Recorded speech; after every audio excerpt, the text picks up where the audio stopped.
Boys, this is state government lesson, second part. The state legislature. The constitution provides a legislature for every state.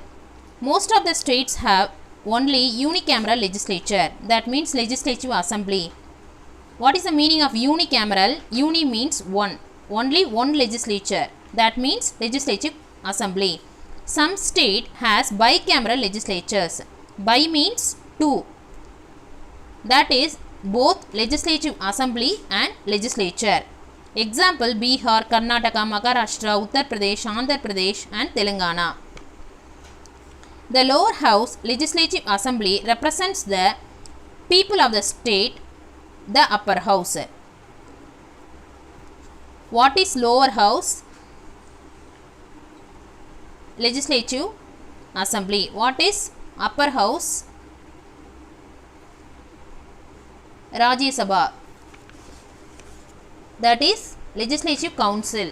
Now we are going to see about legislative assembly. The legislative assembly. The legislative assembly is a popular house. It is the real center of the power of the state. It consists of members directly elected by the people on the basis of adult franchise. We elected the candidates by putting vote, no, that is only called universal adult franchise.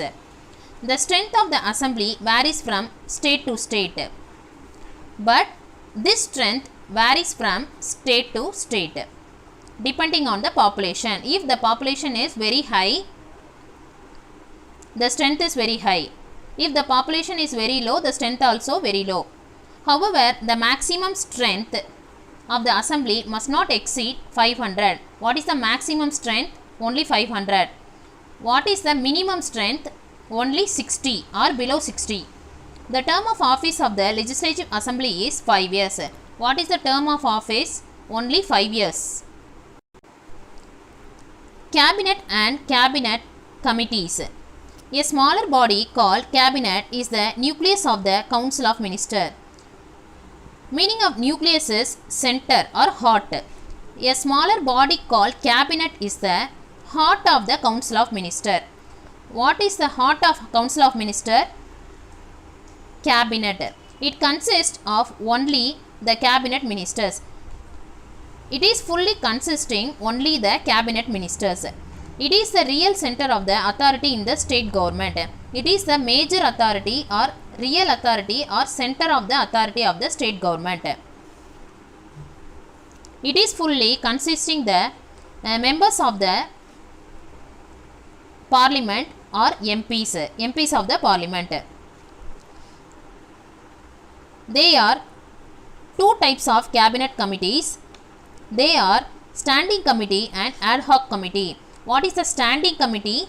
That is a permanent committee. What is the ad hoc committee? That is a temporary. Next we are going to see about judiciary of state. The institution of High Court originated in India in 1862 when the High Courts were set up in Calcutta, Bombay and Madras. In 1862, High Courts were set up at Calcutta, Bombay and Madras. After 1950, a High Court existing in a province became the High Court for the corresponding state. The Constitution of India provides for a High Court for each state. Our Constitution also provides this opportunity. What opportunity? High Court for each state. The state of Punjab and Haryana and the Union Territory of Chandigarh have a common High Court situated at Chandigarh. So, these three states have a common High Court. That common High Court situated at Chandigarh, Punjab, Haryana and Chandigarh. The High Court of Guwahati is common for 4 northeastern states: Assam, Nagaland, Mizoram and Arunachal Pradesh. Delhi, though not a state, has its own separate High Court. Delhi is not a separate state, but Delhi has its own High Court.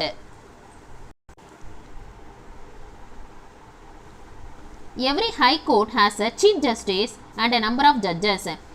All High Courts has a Chief Justice and number of judges. The number of judges varies from state to state. These number of judges varies from state to state. The number of judges of each high court is determined by the president. These judges' numbers determined by the president. Determined by whom? Determined by the president. At present, there are 25 high courts for 28 states. We have 28 states. For 28 states, we have totally 25 high courts.